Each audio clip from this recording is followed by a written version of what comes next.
You really, you know, got to do something special, do something different these days. And Lisa Brennan is here from Phase 2 in Appleton. She does all sorts of weddings, events, proms. She'll come decorate your house. I'm trying to talk her into come decorating mine. Nice to meet you, Lisa. Nice to meet you. It looks like just right away I said, wow, I'm going to love this stuff. Because, you know, like you said, everybody can do the usual carnations and the Gerbera daisies and things like that. Right. And so I thought I would do something a little bit more upscale and some different things for you today. And it doesn't have to be expensive. No, not at all. So this would make a great table centerpiece at a wedding, or just a great centerpiece for your fall party. Put it together for us.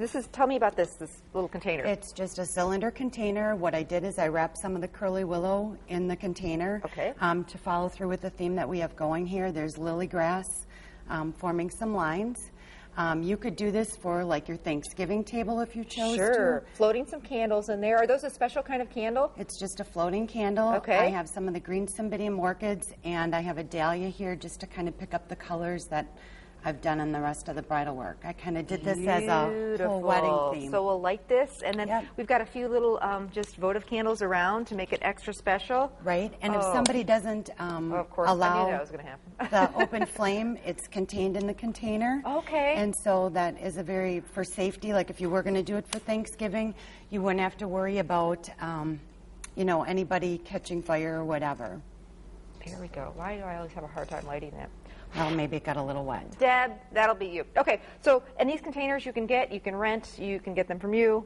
And other rental places that are available. Okay, wonderful. I've always found that mothers of the bride, or you could do this for a prom corsage, they don't always like to wear like a flower either pinned down their dress because it's an expensive dress.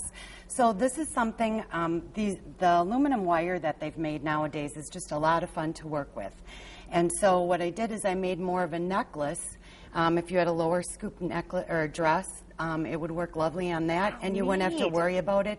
And actually, where the orchid is placed, you wouldn't have to worry about it crushing. Oh, I love that idea, and I'm with you. I'm not a big, you know, you want that little touch of flower to fit in with the rest of the party, or let some of those people that may not be in the wedding, the grandmothers, the extended family, let them know they're special and they're part of it too. Mm-hmm. And this is a great one too, a bracelet. Well, instead of doing like a regular wristlet, it's, again, made with the aluminum wire, some little aluminum, lighter aluminum wire on the side, kind of as an embellishment instead of a ribbon or a bow. Just some extra, the berries that are glued on there and stuff. And again, you can tell them it's very lightweight, it's very comfortable. Yeah, it is. It's like nothing. And you can form it like so, no matter what size your wrist is, because of the fact of the aluminum, you can bend it. Better than those stretchy things. Yep, better than it's better than the stretchy thing. Awesome, and you can keep it. Let's talk a little bit about some of the bouquets. Okay. Oh wait, you've got a couple other things. Well, I don't like guys with a lot of really big boutonnieres, and again, I'm going to show this on you. So what I did is there's some feathers in the bouquet work, and what I did is I used the feather, a little bit of, again, of the curly willow, one of the berries, and I like smaller boutonnieres on men because they're not real floral. Yeah. And so this is something that I don't think a guy would object to. No. Nothing like a pink rose. Yeah, absolutely. And you know what? Use the berries and the feathers. That's the little stuff that's going to set your bouquet apart. I love using berries and fruits and things in bouquets. Okay, so again, we did the fall wedding. I thought to do, again, the curly willow. These are called pincushion protea. They hold up very well. They're tropical type flower. Just added a little bit of burgundy here. I love that. Again, the feathers to... And none of those green filler things. No. You know, no. Baby's breath is gone. Yeah, I love that. It's just really nice. Inexpensive, not too bad? You know, because of the fact it's a wonderful focal flower, you don't have to use that many of them. And there's really only 4 in there. So sometimes I always say you kind of steal from Peter to pay Paul if you're going to do like a whole rose bouquet. So I would say it would be pretty much in the realm of what and they how normally interesting. People are going to be talking about, you know, your flowers. Okay. Last but, two more. Okay, well, what I was going to do is many times what the girls are doing is they're wearing veils, and after the ceremony is over, they're taking the veils off. I did that, And, or they're not wearing veils at all. And so what I did is I, again, did the cymbidium orchid. I did a little bit of wire treatment, some of the willow, the feathers. And she could tuck that in the side, or if she had an updo, you could put it in the back. So that would work really well. That's fabulous. I love that idea. So, and last but not least, for the bride. the bride. Do you want to go around, or do you want me to? I'd love to. Okay. I'd love to. So tell me about this one. Again, I did it with the willow.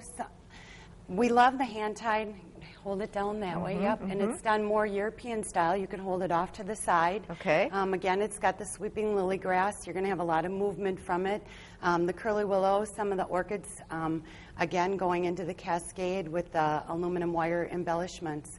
And I'm going to probably show my age, but a lot of times years ago when we, because I've been a designer for over 30 years now, they'd always ask to use ivy or something like that so they could root it after the wedding. Actually, if you get fresh curly willow and put it in a vase of water or a container, it does eventually root. Really? And so if they wanted to, they could either have it, rooted, and they could plant it in their yard afterwards if they were getting a new home or That's whatever. cool, and I love the fact that there's still a little bit of the tradition and it smells good. Just a few white roses in here, keep it bridal. Lisa, pleasure to meet you. Phase 2 in Appleton.